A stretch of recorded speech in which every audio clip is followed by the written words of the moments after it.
An Asian American viciously beaten on a New York City subway. NYPD officials say they're still investigating whether it's a hate crime. Since the pandemic began, 1/3 of Asian Americans have experienced discrimination. Now, WJZ has been on top of this story, and tonight our Lynn Bowie reports on the wave of attacks and the state's plan to finally end it.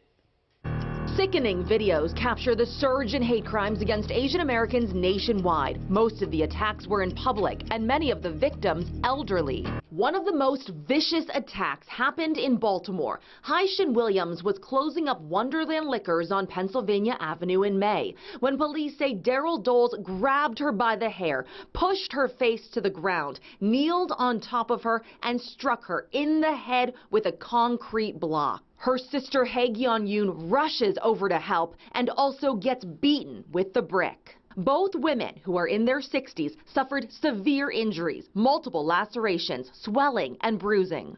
According to the indictment, Doles targeted multiple Asian-owned businesses, saying, quote, they need to go back to their country.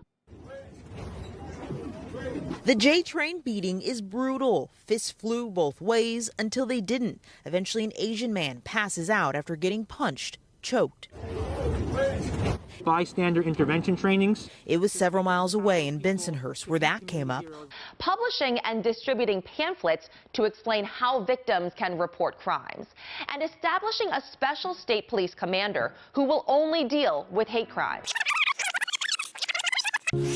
Since the COVID-19 pandemic, Asian Americans have faced an alarming rise in hate incidents. Many of the victims are also some of the most vulnerable and defenseless. So what can you do to help? One way is through bystander intervention, a set of tools that can prevent verbal harassment from escalating into violence. Here are the 5 Ds of bystander intervention. Number 1, distract. Take an indirect approach. Start a conversation with the aggressor or draw attention away from the victim.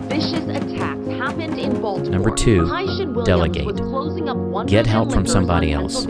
Find a person in a position of authority nearby and ask them for assistance. Number 3, delay. After the incident is over, check in with the victim.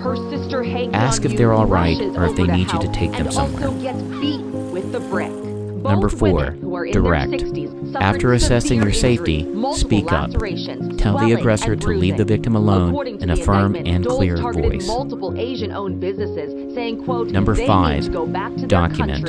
Record a video of the incident at a safe distance. Film signs or landmarks to identify the location and say the date and time. Make sure you have the victim's permission before posting any footage online. Bystander intervention trainings. It was several miles away in Bensonhurst where that came up.